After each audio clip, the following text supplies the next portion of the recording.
And now, here's your host of Shaping Success, Wes Tankersley. What is up, everyone? Welcome to Shaping Success. I'm your host, Wes Tankersley, back again with another Treasure Valley edition. Met Will. This is Will Anderson. I met him, I don't know, maybe a year and a half ago, 2 years ago. It's been longer. It's probably about 2 years. Yeah, probably 2, maybe even 3, actually. Yeah. It's been a little while. And we met through Rance, who has been on here a couple times. I have his night birdies over here. He's got that going this summer, right? Pretty cool guy. He's a connector, and I think that that's one of the things that's awesome about all of these scenarios. Like I ended up meeting you from him, and I didn't reach out to you the last time, but I was looking for another job and trying to figure out what I was going to do. And he's like, "Hey, you should call Will." And I should have called Will. Well, he texted me too, and I'm like, "Yeah, sure. Pass whatever along. Send him my way. I'll help if I can." Yeah. Yeah. And I ended up finding something. It was kind of, it's one of those things that, you've been through a few different career changes, and it's always looking for furthering yourself, right? And I think that that's kind of it. And I think you have to know people to get connected there. But, yeah, the job world's tough. I mean, I think, I've lived in the same 50 square miles my whole life, and I think that's probably been my biggest asset when it comes to figuring out what I'm going to do next. I can honestly say I've never had a job or career change from a resume that I submitted somewhere. It's always just been someone grabbed you. Yeah, referral or I start putting out there, hey, I'm looking for a change, and you put that out there a little bit, and then something comes up. It's just because still small town USA, even though it's starting to act like it's not. But right, it's pretty crazy. Yeah. We were talking a little bit beforehand because I had worked at Les Schwab for 11 years, and that was kind of where I don't know if that was your first job. You didn't really say that, but. No, my first job, I mean, I grew up working construction. My dad was a builder and a GC in the Valley my whole childhood. And so working for him was really my first job. And then I used to help out on a ranch out in New Plymouth. And that's basically what I did in the summers. We moved sprinkler pipes for the ranch, and back when I don't think people even really use hand lines anymore, but back when that was a thing, and so we'd set hand lines, and I'd work for my dad, and that's I think that right now with this generation, and I don't know if you have any kids or not, but I do. Yeah, you do. Okay, 2 sons. Yeah. So hopefully they're working for you, but I look at my kids and I'm like, oh man, they have no drive, no desire to do that. My dad was like, get out of here, go do something. Yeah. And mine are young. I mean, so I have a 6 and a 10-year-old son, and my 6-year-old and my little dachshund dog are pretty much like my shadow. They're with me. It doesn't matter if I'm working, if I'm fishing, they just want to be there. Yeah. My older son, doesn't have a ton of interest in that. He kind of likes to do his own thing. But yeah, I mean, it wasn't really an option when I was a kid. It's like, if you're going to be, well, I didn't grow up with a lot of means. I think like most people, I grew up in like a 900 square foot farmhouse. And so for me, I wanted to work for my dad so that I could like buy name brand clothes. Right. Rather than just get like the Walmart special. Yeah.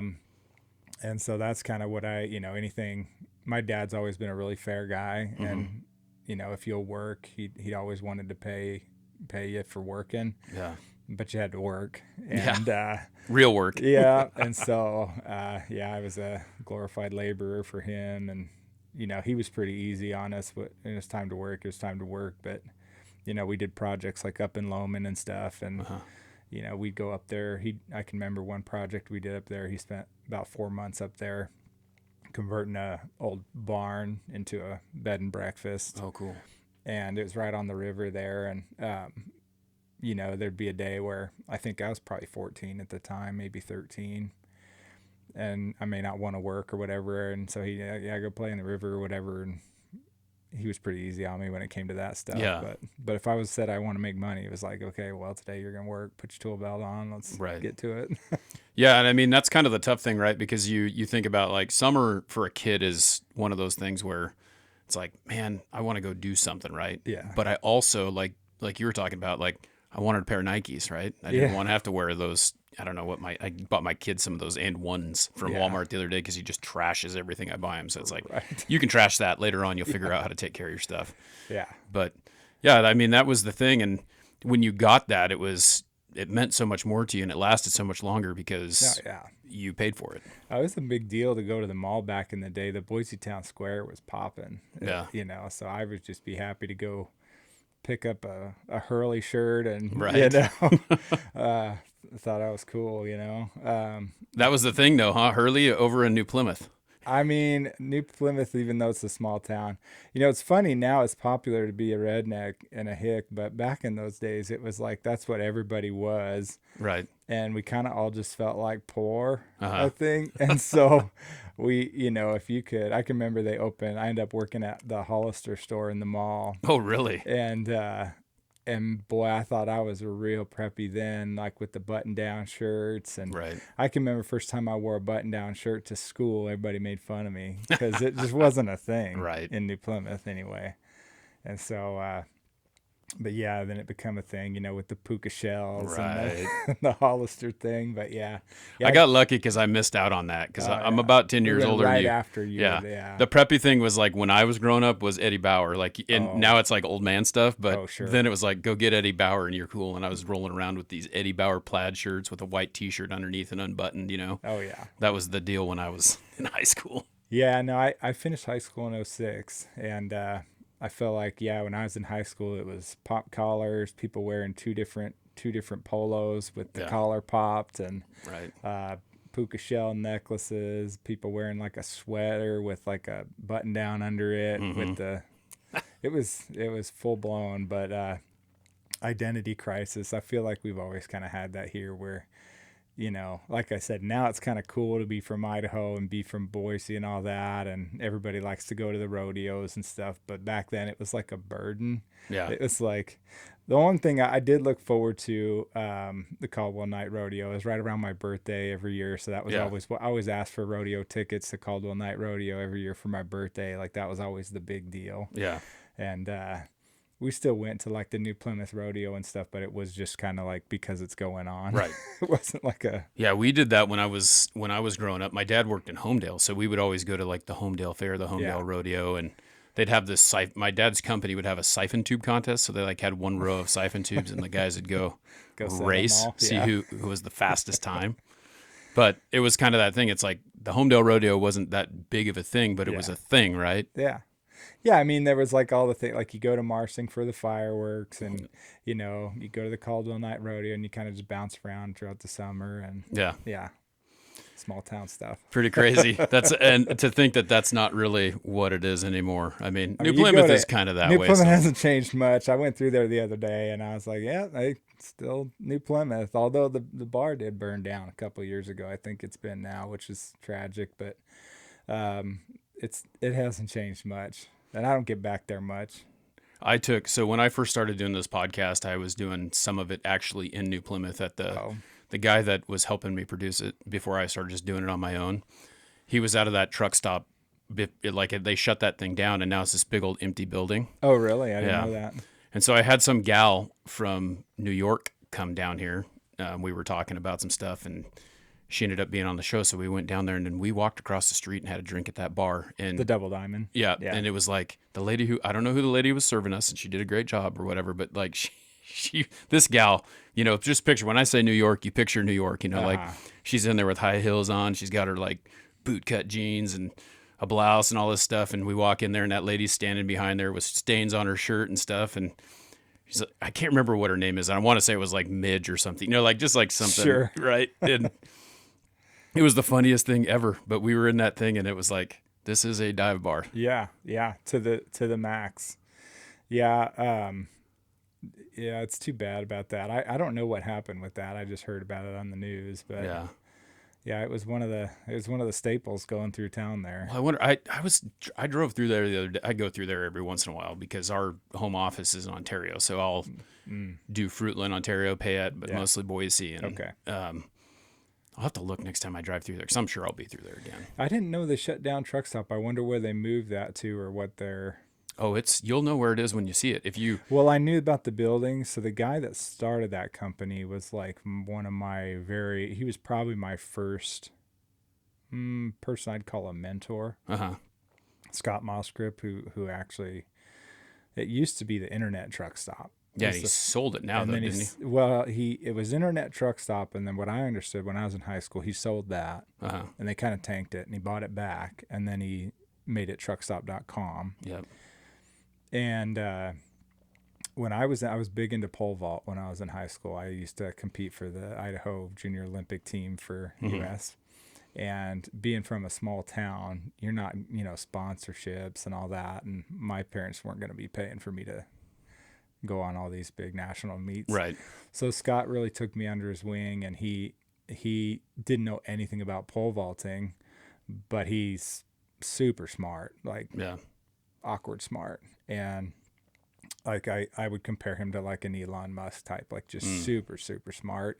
Not a lot of like EQ, but extremely intelligent.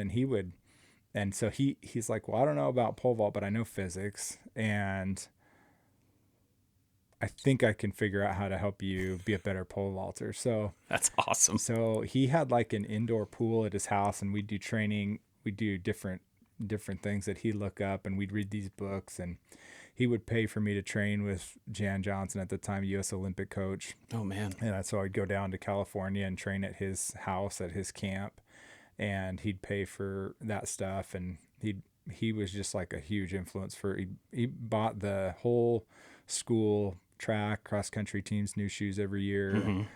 He'd pay for the jerseys that the kids have their names on the back, and all kinds of stuff. So he was a big dude. I think he ended up being the mayor in New Plymouth for a while there. But he super awkward, but just an extremely charitable guy. Right. Was a big influence to me because growing up without a ton of resources, a lot of people grow up like that, think like people that have money are like bad or greedy, and he was the only real example I knew of anybody that had a load of money, and he was super generous. And so I always thought, well, if you make good money, you can do all these cool things with it. Right. And so I never had that like negative programming of like rich people are bad or any of that stuff that you hear about, because I had Scott and his wife at the time. It's kind of weird. I think that, society kind of right now, especially in this like demographic that we're in, it's like everyone's like, oh, rich people, they got enough, they need to give it to everyone, right? Like, and then they start getting like Musk, right? Yeah. He's a trillionaire. What is he doing with all that money? Well, he earned that money. He's working for that money. Yeah, he made that money by adding value to the marketplace. Right. Yeah.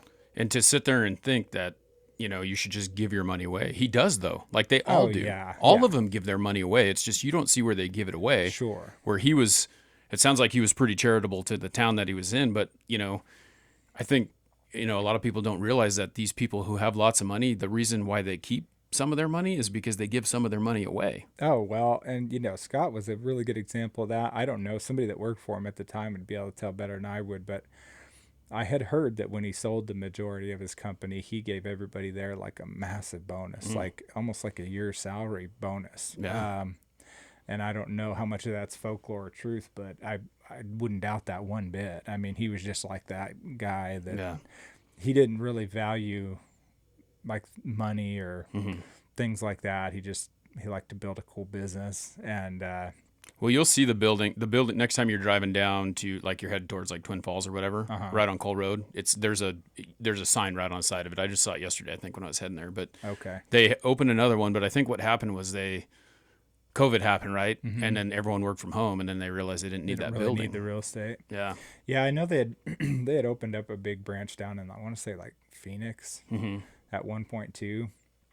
But yeah, I think all that happened after he had sold, and I'm not sure what year he sold, but it's been a little while. He actually paid for me. I only went to college for like a year. Went to TVCC, went to junior college, just because I thought that's what you were supposed to do. We called that Chucker U. Yeah, Chucker U. Yeah, that probably sounds better. But he was like, if you'll keep pole vaulting, I'll pay for you to go to college. Basically, anywhere you want to go, I'll pay for it. And you chose TVCC. I didn't choose TVCC. My grades were so bad. TVCC chose BSU you. wouldn't let me in, and so they're like, no, you need to go at least do a year at junior college, get your academics up, and then you can go to Boise State. So that was the plan, and so he graciously paid for me to extend my high school education by a year at TVCC, and I realized, I didn't like the first 12 years. I didn't like the 13th either.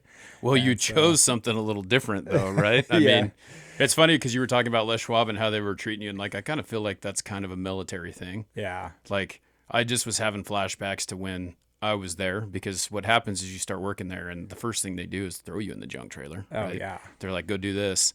And you're like, okay, got to learn how to do this. Yeah. So you're on all the dirty work or whatever. Yeah. But that's kind of like your next step, right? Like joining the military was very similar. Well, I had gone to TVCC for a year, and my dad, who was a Marine and owned a construction company, was like, at this time, I graduated high school a little young, but, he's like, either you're going to stop, taking advantage of Scott's generosity with the school money and get good grades, or you need to get a job, move out of my house. Like, those are the only options. And I'm like, well, I don't see myself getting better grades. So, 2007, easiest way to get a job for me was join the military. My brother had already been in the Navy 2 years. Like I said, my dad was a Marine. My whole family, I mean, we added it up at one point in the early 2000s, and my immediate family had like over 250 years of active duty time if you added it all up. And it was just kind of this thing that was always there. And so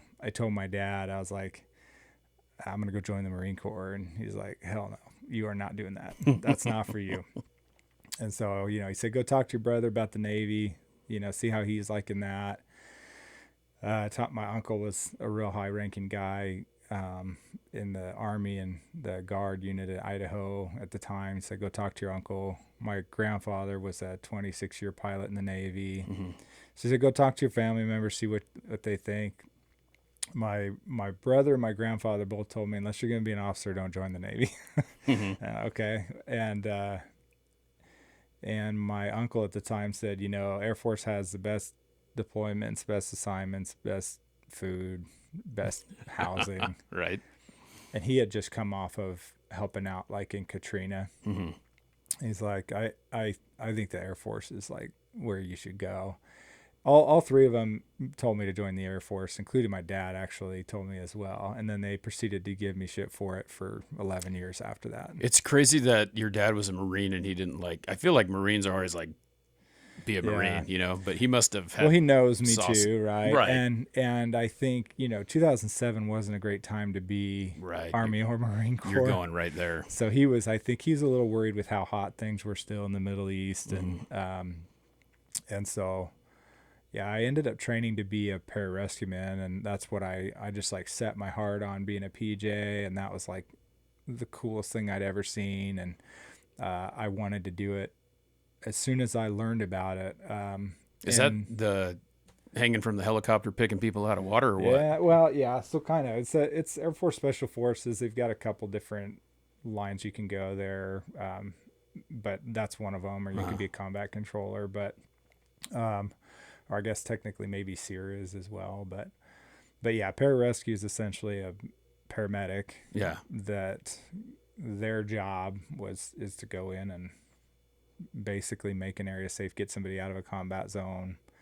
So did you jump out of the plane with a parachute? Am I just throwing para in there and thinking? No, so they did. So the thing is, the training I think is like 2 years, and I trained for like 6 months before even going into the military because I was not a swimmer. Well, and so you had to pass all there's like 2 different swimming things, and you'll have to forgive me. It's been a long time since I did all that, good. But it was like a 25-meter underwater swim that you couldn't come up for, and then there was like a timed, I want to say it was like a 1,300-meter swim.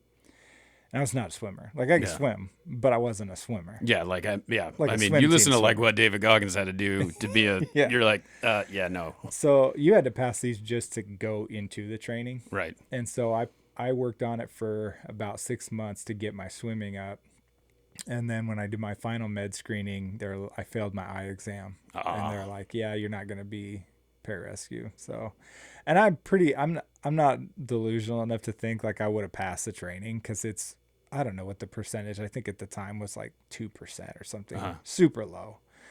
But I sure would have liked to try. Oh yeah. But they said no, you scored high in mechanics, so I ended up joining as a mechanic and engines mechanic on F-15s, Okay. Pratt and Whitney motors, and I enjoyed it. I liked it. It was the first few years of it was really good, but it's not like the most ambiguous thing to do. Like, it's very precise. Right. Take this bolt at this part number, torque it to this value Right. with this thread compound on it, and safety wire it with this size safety wire. Now move to the next step. And it's just like, okay, you do that for so long, and it's like, okay, well, I'd love to actually use my brain again. Yeah. And so jet engine mechanics was cool, but it was after about 6 years of that, I got the opportunity to go back to school, and I went to school for fabrication, metal fab. Okay. And I got to choose that. And so I went back to school for 13 weeks down in Texas, and met a really good buddy of mine, still one of my closest friends today down there. And I did that for another 5 years before leaving the military. And along the way, I met my wife in England. She was a crew chief on F-15s, and we both had an assignment over there. And She's from here. She's not English though, right? She's from Oklahoma. Yeah, right. That's yeah. right. Yep.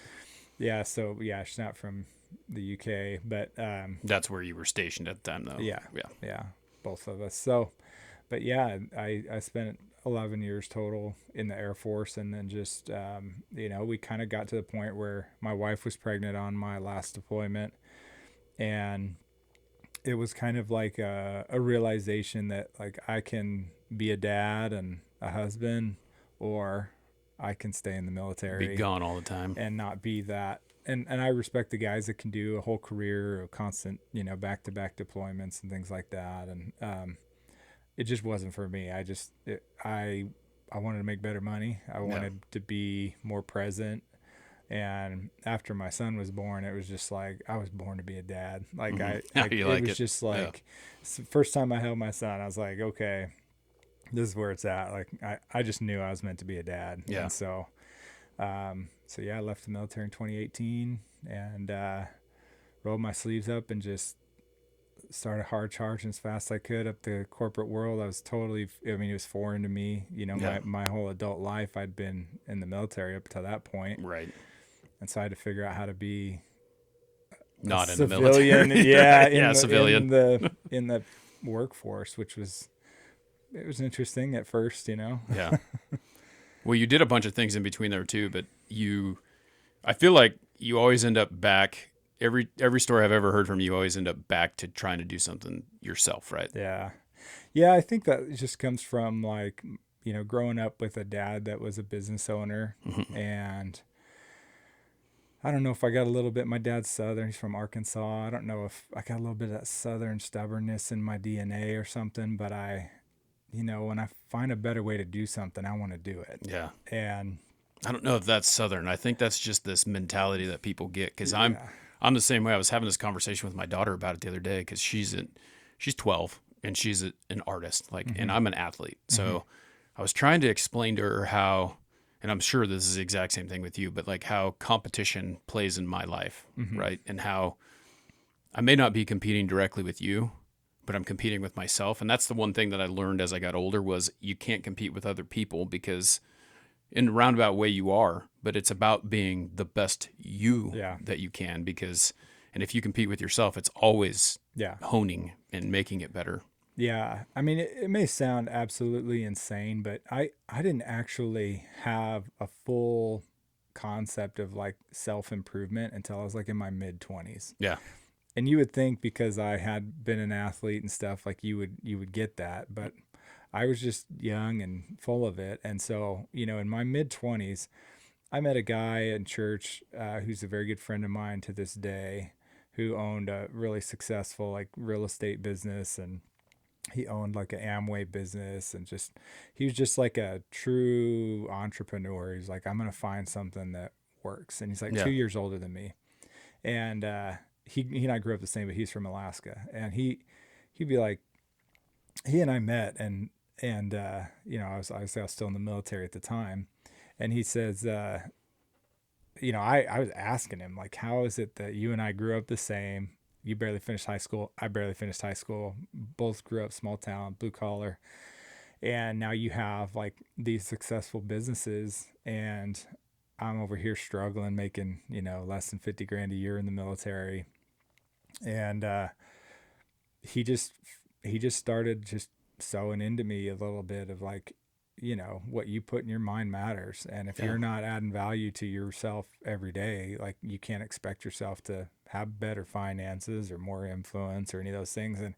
And to me, you know, 15 years ago, the concept of like a self-help book was, I'd never even, you know. Well, you think about, it's There way wasn't, different. yeah, the thought process podcast, now. the information we have, it just wasn't really. Yeah. So, you know, he was like, you know, you need to start. How many books? That's one thing he asked me. He's like, how many books are you reading every year? I'm like, I hate to admit this, but I had never read a book in my life. All the way through jet engine mechanics, everything, I had just done the bare minimum. Got what you needed. Yep. I think I finished high school. The reason I went to Treasure Valley is because I think I had like a 3rd grade reading level when I finished high school. Really? Yeah, it wasn't my thing. Yeah. I'd always been told as a kid, oh yeah, you're just not a good reader. You're good at comprehension, but you're just not a good reader. And so I was the guy that would like dip out and try to go to the bathroom when they were going around and everybody's reading out loud in class. Which is like one of the worst things you can do to a kid. Right. Yeah, I don't think they do that anymore. Yeah, they don't. But yeah, I had never even thought about reading books. And so I told him, look, I've never been a reader. And he challenged me and was like, well, are you going to be that way your whole life, or do you want to change that? And I'm like, well, all right. So he gave me just like a reading list, and it was like How to Win Friends and Influence People, and Rich Dad, Poor Dad, and Think and Grow Rich, and you know, just some of the basic fundamentals that now seems like everybody knows. Yep. And I'm like, well, where do I start? He said, you definitely need to start with How to Win Friends and Influence People. I mean, I had been only in the military, grew up in construction. Like, I didn't have a whole lot of in EQ. There wasn't a lot of, you know, I wasn't a great conversation. Yeah, you didn't try because you didn't know. Yeah, I was just only in command and control environments where, you know, if I know more than you, you're going to listen to me. And the real world just doesn't work that way. Right. Yep. And so, I started there. I think it took me, I don't know. I think it took me a month and a half to get through that book. And it's not a long book. I think it's like 200 pages. No, but it's funny that you talk about that, because I think that's one of the first ones that when I started doing this, I read. And I mean, it's been like 7 or 8 years ago. And I did read, you know. Yeah. I mean, I just didn't really, because I have a master's degree, right? Sure.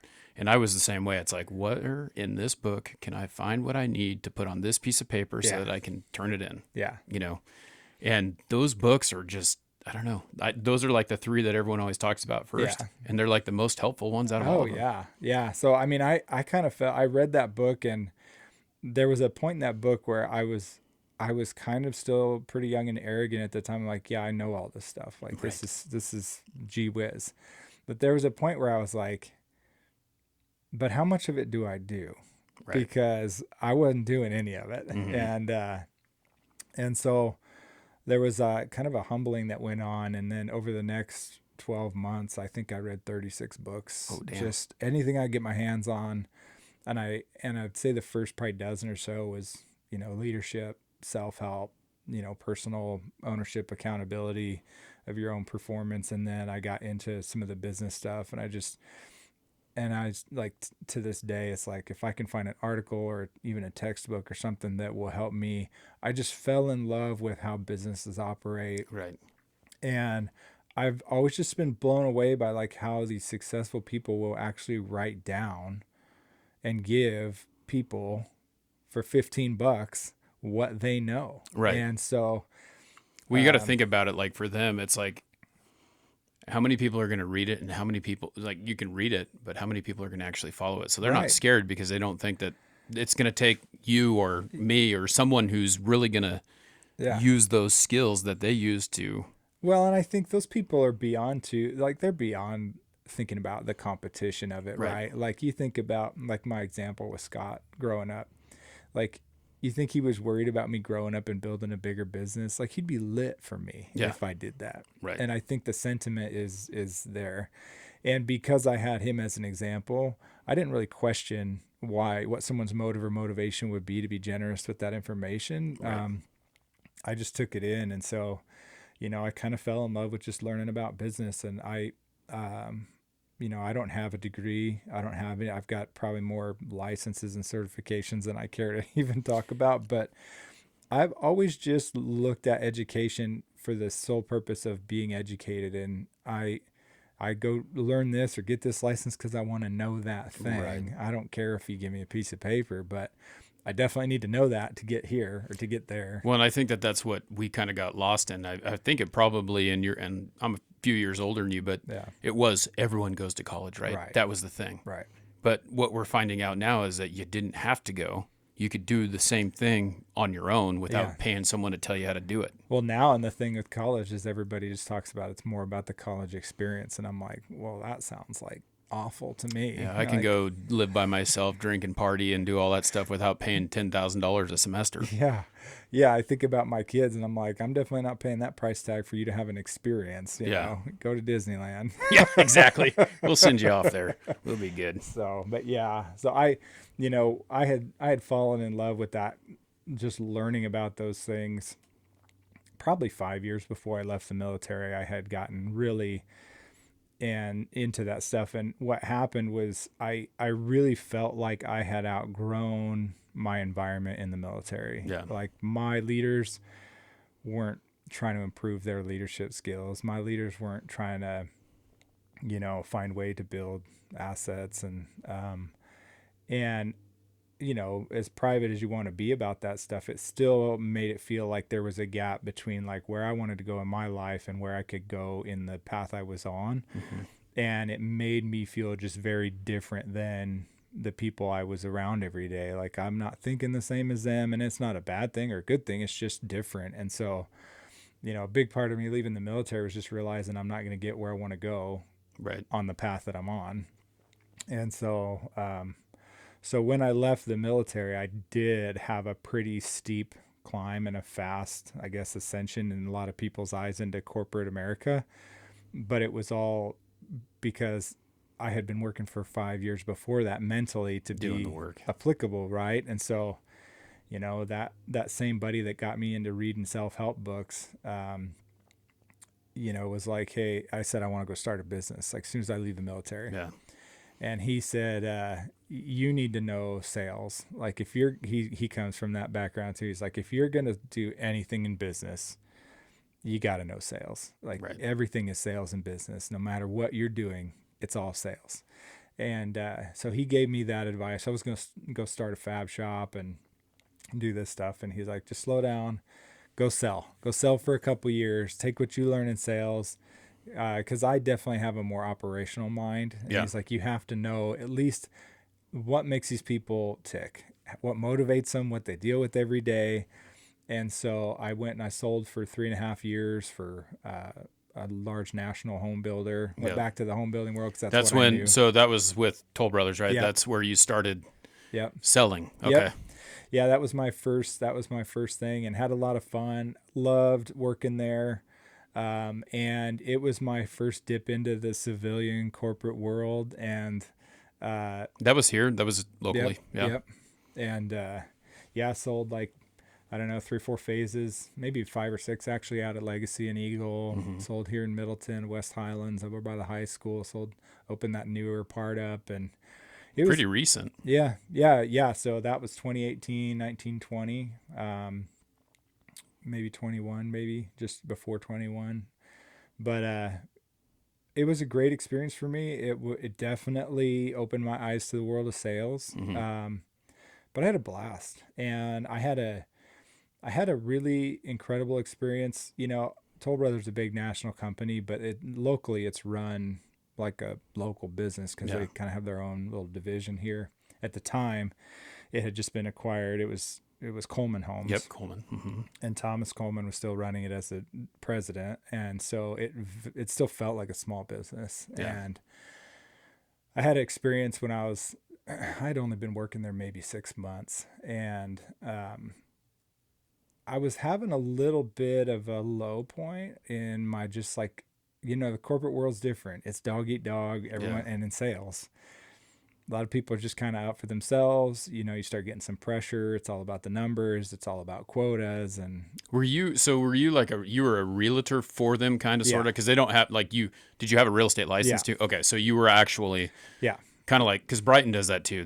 They do these. You're not an actual, like, you're a realtor for them. Yeah. You're not. that's all I was. I was a real estate agent for them. I got my license before working for them, but I'd only done real estate in a traditional sense for a few months before I started working for them. Right. And so I was kind of having this lull of like, starting to lose a little faith in humanity because there's just the dog eat dog nature of it, even though I was with a really great team and everybody was really helpful. Did you get bored? Because, like, so I'm in sales, right? Like, Yeah. it's not that I don't mind doing it, but like, it gets old, Yeah. and I can do it really well.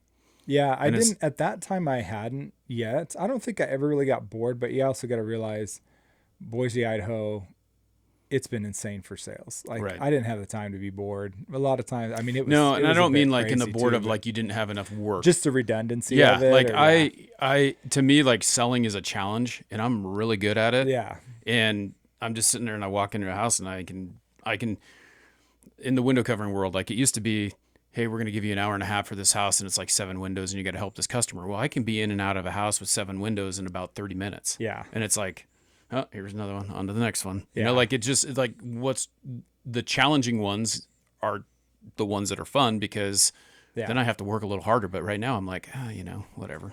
Well, I generically, I mean, generally speaking, I get bored pretty easy. You ask my wife, it's probably one of her biggest frustrations with me is if I get good at something, I get bored at it pretty quick. Yeah. And so it took me about 3 years to kind of get to that point with Toll Brothers, but also got to realize, that was my first 6-figure income. Yeah. That was my first chance of being like, holy cow, I can kind of like make whatever I want if I just work harder. Right. So I kind of fell into that like workaholic trap a little bit. And just was like, I'm going to stay and just knock out contracts and do, I'm going to just work it and make money. And I did.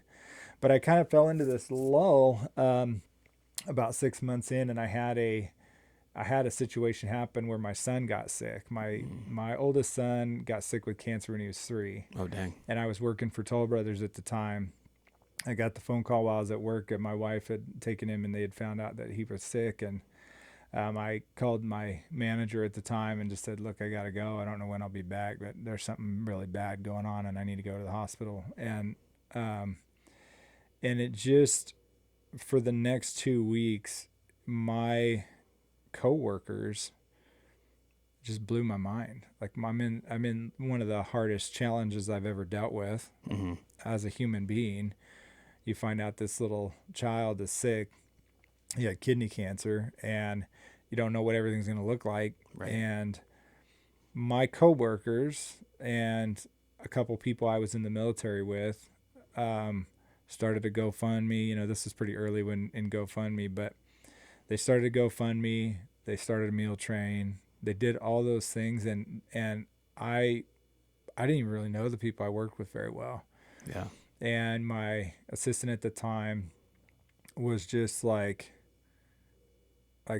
it just blew my mind. She, setting up stuff like that, wanting to go by our apartment and clean it for us and help with our laundry. And, they'd raised enough money in like 24 hours to pay our whole copay on our insurance for the year. And I was just so grateful. Like my faith in humanity was just completely restored. Yeah. And we could have a whole separate conversation about what it's like to have a sick kid and go through that whole thing. Yeah. But it really, really, the reason I stayed at Toll Brothers for 3 years was I felt a real sense of loyalty to those people after they I was going to say had that come had to through be for me like really that. tough to walk away from. Yeah, it was. It was. And, I still keep really good in touch. I ran into one of the people I worked with at Toll Brothers the other day, and it's like an instant connect. Like you just never lose that connection. They came and visited. Like we had 3 or 4 people a day, literally bringing us food, bringing my son toys, helping my wife with anything she needed. And it's just one of those things. You just have that connection. Yeah. It doesn't go away. As soon as you see that person, you go immediately right back to who they were when you needed them to be a high character individual.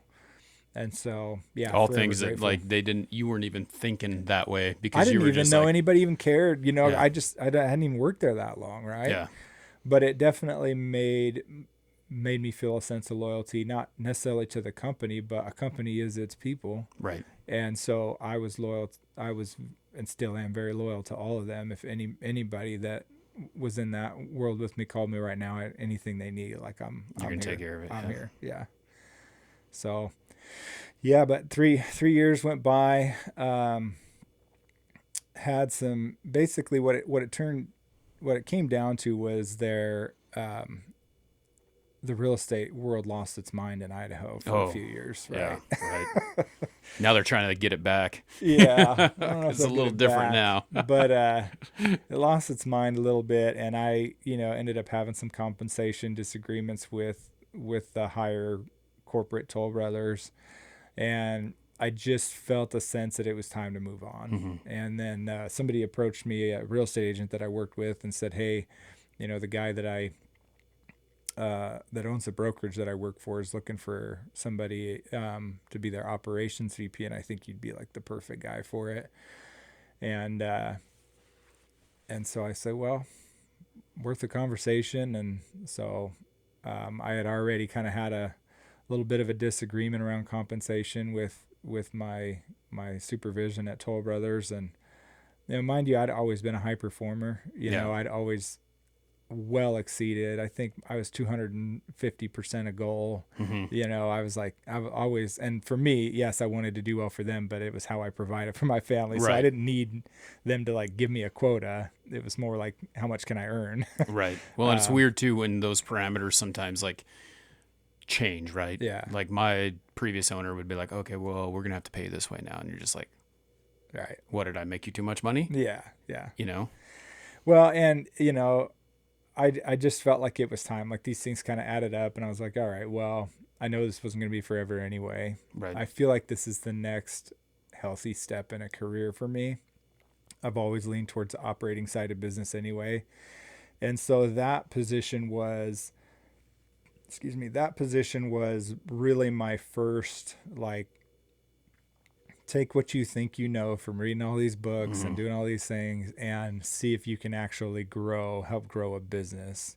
Yeah. And it was awesome. Like, he brought me in for a very specific reason, which was to improve some retention issues they've had.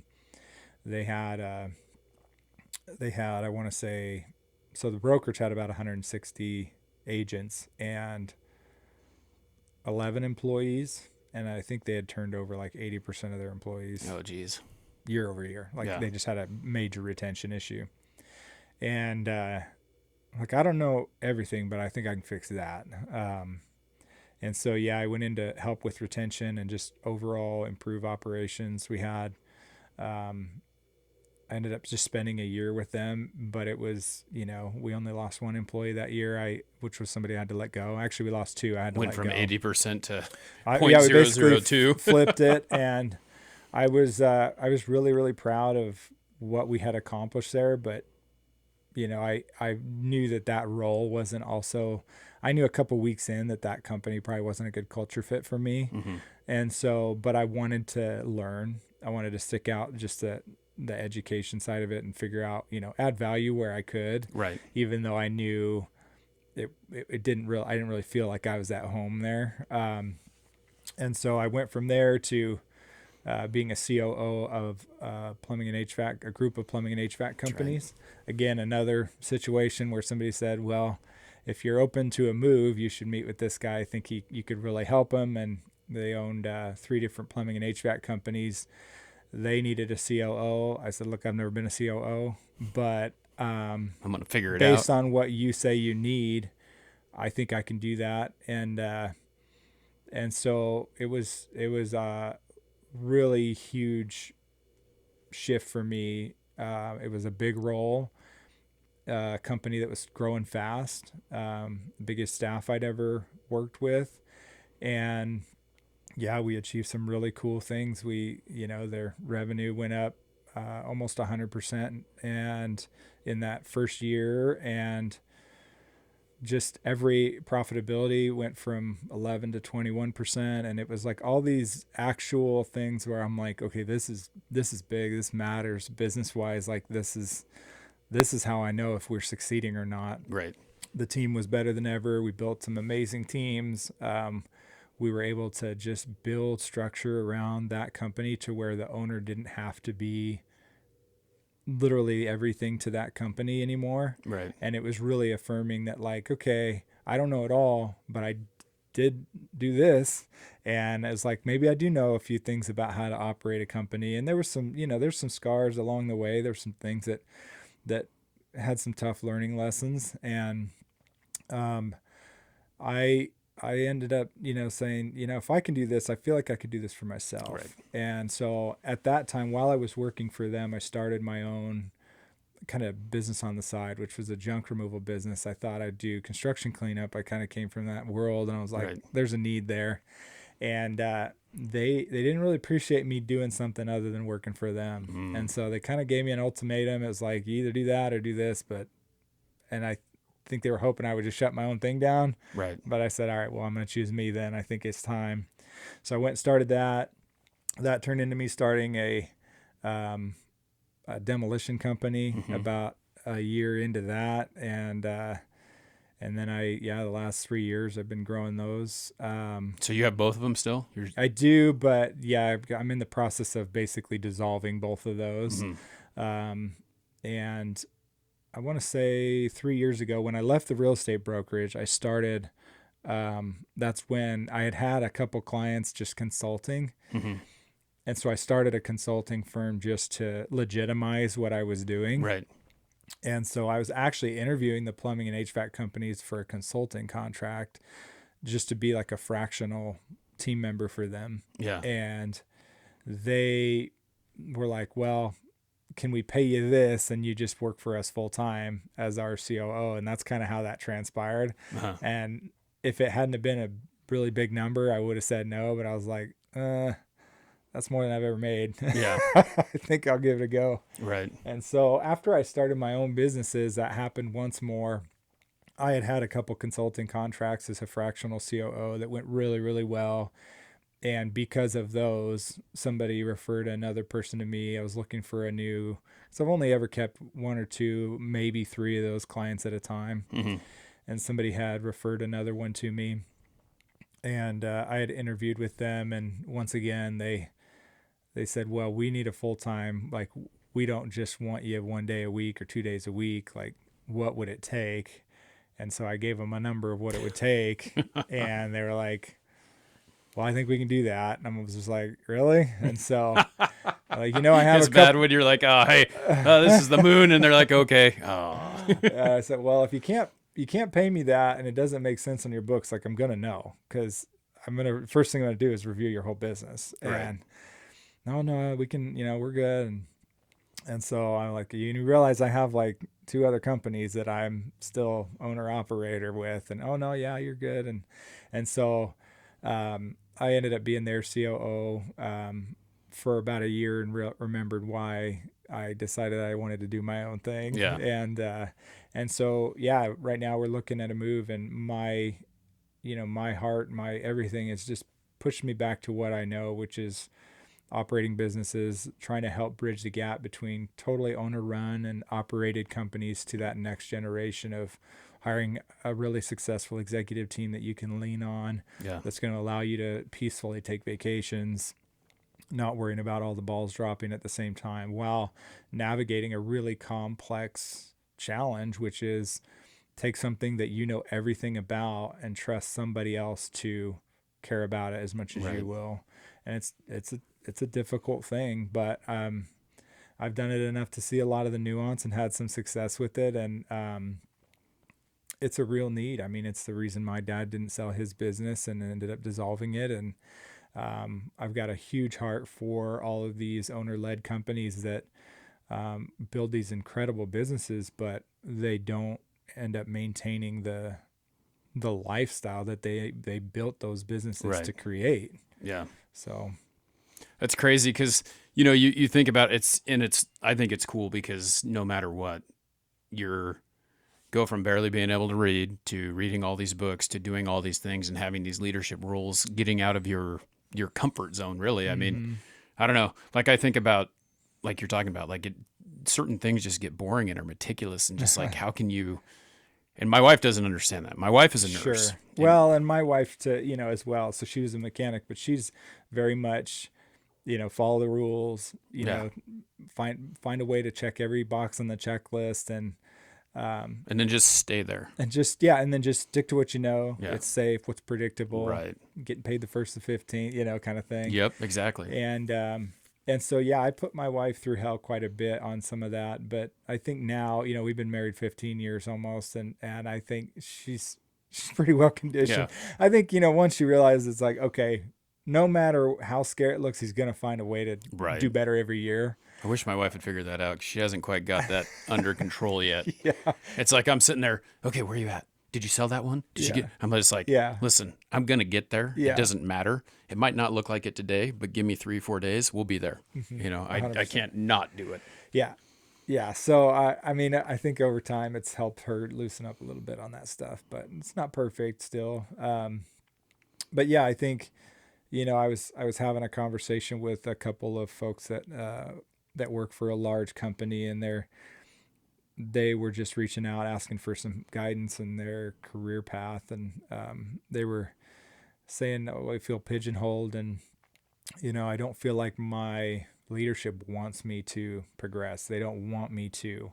Because I'm good at what I do, right. That's all they want me to do. Yeah. They don't want me to be promoted or go to be, and I've just never been that person to ask for permission. Mm-hmm. Like one of the things when I was at Toll Brothers, another thing that mentor friend of mine told me was like, find people that are further along than you, take them to lunch, ask for coffee, be willing to just ask people that have been further along for help. And so I had reached out to a regional VP at Toll Brothers and somebody way above my reach at the time, and was just like, hey, I'm a nobody. You don't know who I am, but we have the military in common. And is there any way we could hop on like a Zoom meeting for like 30 minutes and I could just pick your brain? I've got a load of questions. I'm always trying to, just get better. And he's like, sure. So he and I hopped on a call. And the thing he said on that call that really resonated with me is don't decide like what role or what title that you want to have. Just find the next step in your career and just learn half that job. Be the person that's like, when an opportunity comes, you're just like the most obvious choice. Right. You already know half of it. And so if you're that person that's just constantly pushing to know more, to do more and be more, when an opportunities always come, right. Just make it to where you're just so obvious of a pick that they don't even look anywhere else. Right.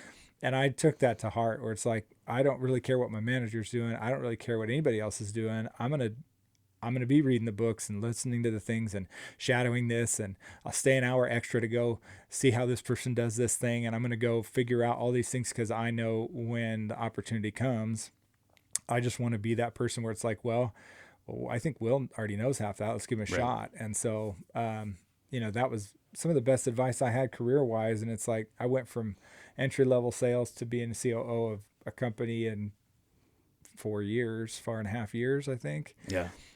All just that mentality of like, figure out what the job is. And I do think there's a level of being willing to just get egg on your face and fail miserably and not let that affect you, from trying again. But I just wish more people would be willing to, rather than say, okay, what do I got to do to make a paycheck? What do I got to do to not get fired? How about be like, I'm going to take like ownership of that path. And I'm just going to figure out, how do I become the most valuable person? Right. because if you're not in the right company with the right leaders and all that, it doesn't really matter. You're going to be that valuable to somebody, Right. and they're going to see it, and then they're going to say, who would probably be good for this, and then your name's going to be top of mind. Yeah. And so, I mean, that's been my whole career. I never looked for, a fractional COO role or any of those. It's always been, hey, I saw what you did over here. You should talk to so and so, and Right. it just kind of happened that way. Yeah, you get back what you put in. I mean, that's really what it is. And I think that it's cool that, you have the ability to do what you're going to be doing next and be able to help other people. Cause that's, to me, I think that that's one of the things that I learned, really early was the more the people around me know, the better off we all are as a whole. Yeah. And then there's that other side, like you were talking about, where they keep everything next to him. The guy could have said, hey, I'm not going to talk to you about this. 100%. You're on your own. You Yeah. figure it out, you know. But those people are the ones that are growing something by taking in all the information, and maybe they learn something from you too. Yeah. Well, and the way I look at it is, if you're wise enough to know that you don't know it all, a lot of entrepreneurs I meet, business owners get a bad rep from a lot of people. The people that work for them, they get a bad rep from a lot of people. They get labeled as just like these greedy people. Mm-hmm. I will be the first to tell you, a lot of business owners, small business owners, are just flat insane. Yeah. Like clinically insane people. Mm-hmm. And whether they became that way through building their business or that's how they built their business, that hyper fixation, that kind of like rare, unsupported confidence that doesn't really have any reason to be there. Mm-hmm. Whatever that is, has been an asset to them in building their company. Yeah. But once it gets to a certain point, it starts hurting them. Mm-hmm. And that point tends to be, in that 10 to $50 million, 26 employee, 25 employee to 100 employee, type of range, where you can't do it all anymore. You can't be it all. It doesn't matter if you work 24 hours a day. You are going to just make yourself even crazier. And they start to realize that. And then I think the humbling happens where they say, you know what? I think I need help. And then they start looking for somebody, hopefully, that will offset that, whatever their strengths are, whether it's they have strengths as an operator, which I find is a little bit less common. Mm-hmm. And I mean, as a business operator, right. Usually most business owners are really good at what they started a business around doing. Right. Like the plumber got tired of working for somebody else, so he started his own plumbing company. He doesn't know anything about business, but he's an expert plumber. Yeah, he's really good at tightening that pipe. Yeah. Or it doesn't really matter what it is. It could be engineering. It could be a lot of medical worlds that way. They come up, they're a surgeon. They decide to start their own surgery practice. They don't know anything about business whatsoever. Right. But they're a really well-renowned surgeon. Mm-hmm. And so I think the smartest ones say, okay, I need to bring a business expert in here. Right. The person that's like me in surgery, but for business. Right. And I just have found that that's what, like, God gave me a talent around that, and I love it. And I can dissect just like a surgeon. I can dissect a business and say, okay, I found your sickness. Here's where your profit issues are coming from. Here's where your retention issues are coming from. Here's where your lack of revenue growth issues are coming from, and just start turning little knobs and fine tuning things. And at first it was scary, but now there's been enough great results where I'm like, please just let me help you. You're good at it. I got this. Like, there's there's a lot I don't know, but this I do know. And I got you. Well, it's awesome to see like where it's come from, because, starting as, some kid out doing construction or changing pipes. I did that when I was really young, and then I didn't do it ever again. But I've been there. You go out and you think, I think the number one thing is like, do I want to do this the rest of my life? Do I want to be out there changing sprinkler pipes? Do I want to be out picking apples off of trees for some guy for $4.15 an hour, or do I want to make more money? Right. And how you want to live, that's a big part of it too. But I found that my passion wanes on a lot of things. When like I said, I get good at something, I get bored. Yeah. But when it comes to business, I think there's so much complexity to it that I don't get bored with it. It's just like, there's hundreds of ways why you could have profit issues. Yep. There's hundreds of ways why you can have any of the major issues in business.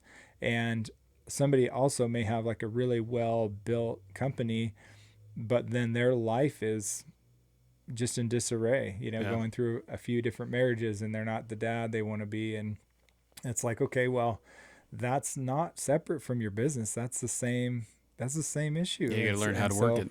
You got to figure out how to make it to where if you decide you want to be that person again, you don't lose everything you've built your entire life around. Right. And so, working as a fractional person that comes in, typically the way I've built this company is to be 6 to 12-month agreements, and it ends in me helping find a long-term person and helping them hire that long-term person that's going to go take what we built together and transition it for the long term for them. They're going to be taken care of. And so for me, that keeps that it's always fresh. There's always a new challenge. There's always a client that needs help, and there's an end in sight. Like there's a finish line for us to where we say, okay, I'm going to give you my brain for this time. I'm going to help you fix as much as possible. And then it's going to have long lasting change after me, because you and I are going to put the perfect person in there to help that gets it. Yeah. And rather than them trying to just like pick up all the pieces from the get go, they're going to get a well-oiled machine. You're going to have a very clear vision on where you want the company to go and how you want it to run.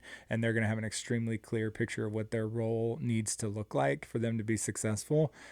So it just increases your likelihood of actually finding the right person. Yeah.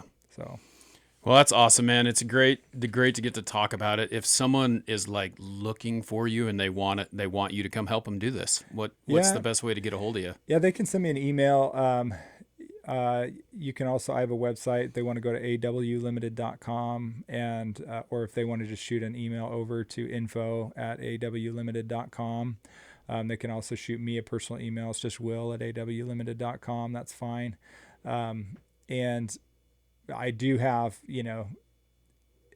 industry experience in construction and a lot of the blue collar worlds. That's where I tend to stay.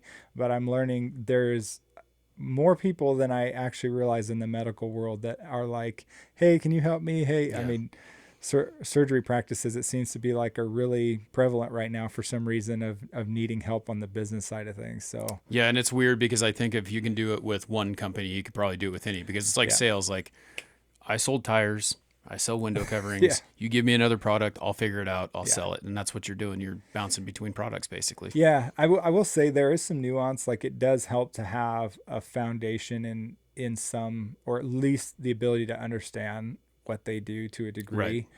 But the size companies that I work with, that small to medium sized business, they usually have an actual operations team in there. Whether they're executing well or not is a good question, and that's your job to figure out if they figure out. Yeah. And what I found is a lot of a business will reflect that individual's expertise. So either they lean heavy on the sales and marketing side of things, or they lean heavy on the operating side or the operational side of business, the execution side. And whatever they're not good at, usually their issues are a reflection of that. So if they're better at the operational side, they're usually suffering on revenue and profitability. If they're really good at sales and marketing, their revenue and profitability is great, but they're losing clients out the back, the bad reviews, their execution's not, timelines are too far out, like all of the other side of the business. And it's not that simple to just make it that black and white. Right. But you can find evidence of those things. And usually it's like you get called, like I get called to treat symptoms like a doctor. Right. Hey, I'm having this, and this issue. But my job is to roll my sleeves up, find the cause, and figure out how to actually fix that cause so that it's not an issue anymore. Right. My favorite thing is when somebody tries to tell you what the cause is and all they know are the symptoms. And I'm like, well, if you knew the cause, how come you haven't fixed it yet? Right. How can you not execute this? Why don't we just let me see if I can find the cause? And maybe you did find the cause and maybe you just need support in fixing it. But most of the time, I think it's kind of like you don't really know your own family's messed up until you bring some stranger that a friend of yours or whatever to your family reunion. And they're like, your cousins are kissing. That's weird. This isn't work. I never thought about it, And a lot of people's business is that because they're so close to it, they just can't see that's not a healthy thing. That's not normal, or that's holding you back, kind of thing. Yep. So, Well, I'm excited to see where it goes, man. yeah. I appreciate you coming by and Yeah, talking of with me. course. And I mean, this is the second time we've talked before, but it's really cool to just, see where that's going. And I'm excited to see where it goes from Yeah. here. Yeah. I appreciate you having me. Thanks, Yep. man. Well, thanks everyone for hanging out for this episode of Shaping Success Treasure Valley with Will Anderson. I'll get all the stuff in the show notes. You can check it out. You can check me out with Robert Watson every 7 o'clock Eastern time every Monday morning for Two Nobodies Who Know Nothing. And check me and Jay Finning out on One Drink Wednesday, every Wednesday at 7 o'clock Pacific Standard Time. Until next time, I challenge you to find the shape of your success. And then we try to turn it off from here.